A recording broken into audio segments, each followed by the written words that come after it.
Myself Sardar Singh, associate professor in geography. Good morning विद्यार्थियों। आज आपका टॉपिक है BA part second paper first.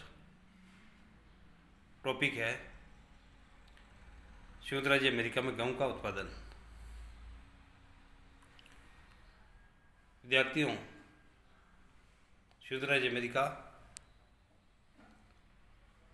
विश्व में गेहूं का पर्याप्त मात्रा में उत्पादन करता है और उसका प्रमुख निर्यातक देश भी है।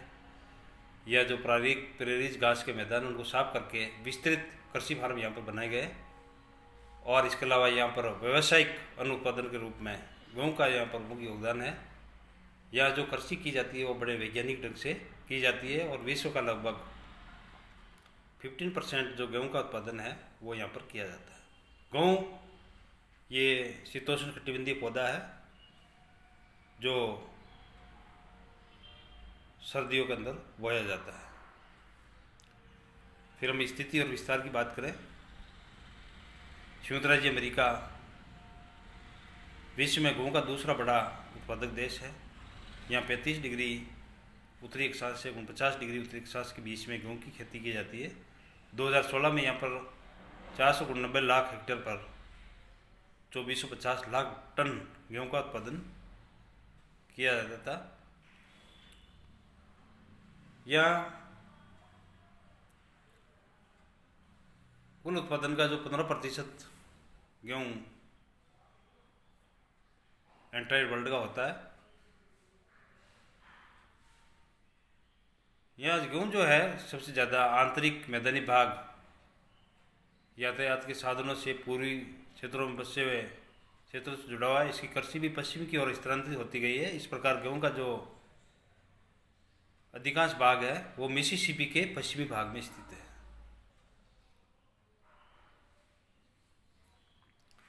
पश्चिम उच्च मैदान उत्तर के प्रेरीज प्रदेश में इस गेहूं का जो विस्तार हुआ है आंतरिक जलमार्गों और मार्गों की सुविधा के फलस्वरूप महत्वपूर्ण व्यापारिक खाद्यान्न का ये सेंटर बन गया है। यहाँ गेहूं की खेती के लिए कृषि के आधुनिकतम मशीनों का प्रयोग, रासायनिक उर्वरकों, उत्कृष्ट बीजों का प्रयोग, आयात निर्यात की सुविधा और अन्य जो टेक्नोलॉजिकल और साइंटिफिकल या वैज्ञानिक विधियां हैं उनका प्रयोग यहाँ पर किया जा रहा है, जिसके कारण प्रति हेक्टेयर उत्पादन में काफ़ी वृद्धि हुई है। यहाँ इसके वितरण को देखा जाए तो विद्यार्थियों, सबसे पहला है बसंत कालीन गेहूं की पेटी।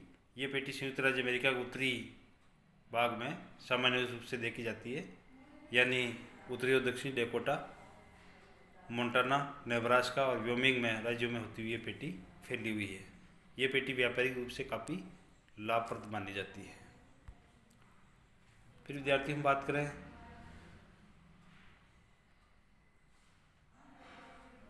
यहाँ पर रेड नदी की जो घाटी है पश्चिम की ओर जो रॉकीज पर्वतक है, जहाँ गेहूं की 4000 किलोमीटर की पेटी है, जिसे विश्व की रोटी की टोकरी कहा जाता है। इस कृषि का जो निर्माण है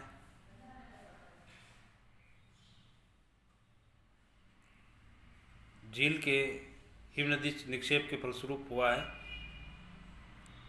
यहाँ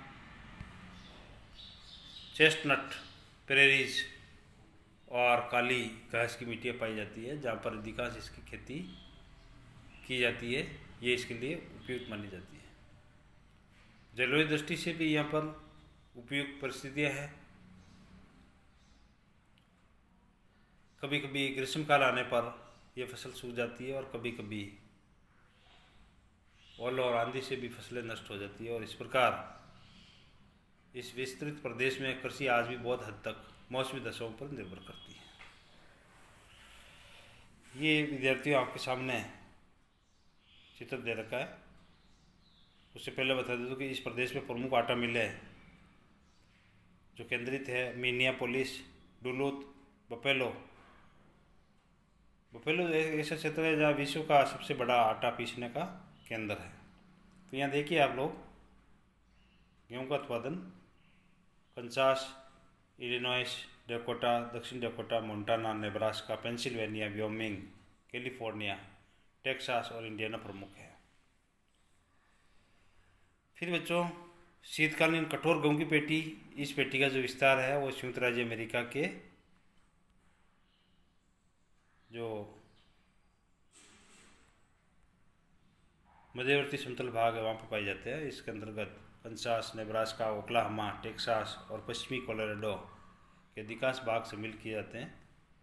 ये पेटी राकीज पर्वतीय प्रदेश से मिसिसिपी नदी तक लगभग 125 हजार वर्ग किलोमीटर फैली हुई है। ये ग्रेट प्लेन का भाग है। यहाँ काली मिट्टी का विस्तार भी देखने को मिलता है, जो गेहूँ की पेटी के लिए, गेहूँ की उपज की दृष्टि से काफ़ी अच्छा माना जाता है।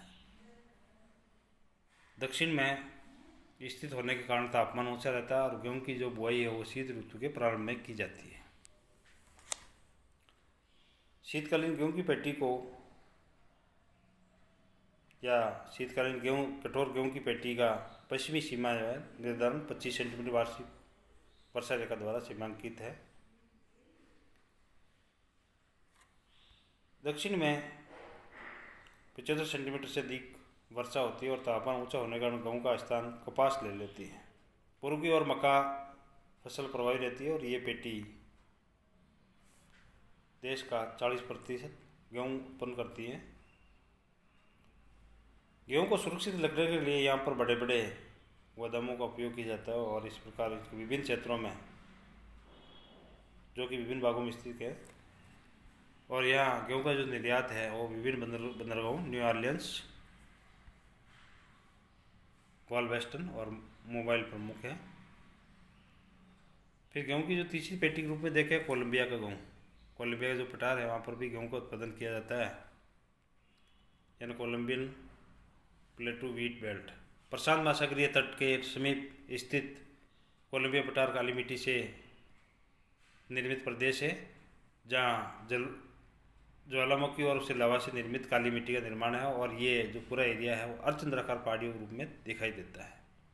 यहाँ इसके ढलानों पर गेहूँ की खेती की जाती है और यहाँ शीतकालीन और बसंतकालीन दोनों प्रकार के गेहूँ बोया जाता है। और ये देश छोटा कृषि प्रदेश के अंतर्गत आता है, जिसमें वाशिंगटन है, पश्चिमी इडाहो है, ओरेगन राज्यों के कुछ भाग इसमें आते हैं। फिर कैलिफोर्निया गेहूँ की पेटी, इस पेटी का जो विस्तार है कैलिफोर्निया राज्य के कैलिफोर्निया घाटी में पाई जाता है और यहाँ सैक्रामेंटो तथा सेंट जीविकन नदियों की घाटियों में गेहूँ की खेती की जाती है। जलवायु भूमध्य सागरीय होने के कारण यहाँ पर शीतकालीन गेहूँ उत्पादित किया जाता है। फिर विद्यार्थियों हम बात करें शीतकालीन नरम गेहूँ की पेटी। बेकर ने कहा कि ये पेटी फ्लिंट हिल से पूर्व की ओर अपलेशियन पठार तक फैली हुई है। उसके पश्चात ये मेघला उत्तर पूर्व की ओर भी फैली हुई है, जहाँ घास, दूध, मेखला, कपास की पेटियाँ इसके उत्तर में और पूर्व में फैली हुई है। यद्यपि इस मेखला का क्षेत्रफल है वो मक्का मेखला की तुलना में 1% अधिक है, परंतु मूल्य की दृष्टि से इस पेटी की उपज आधे मूल्य से होती है और इसके 2 रीजन भी इसमें बता रखे हैं।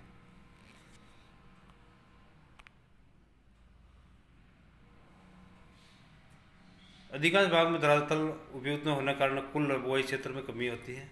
दूसरा है कई प्रकार की मिट्टियाँ मिलती है जिस कारण उपज प्रति एकड़ कम होती है। इस पेटी का जो पूरी भाग है वो मैरीलैंड और वर्जीनिया तक तटीय मैदान तक उपजाऊ है। इसके पश्चात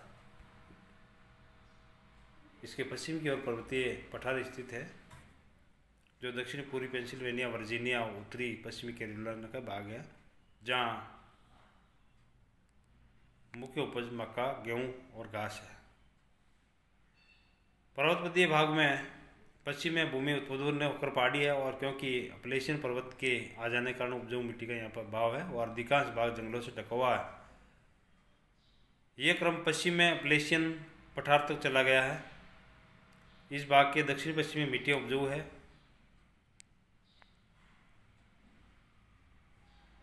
जिसके कारण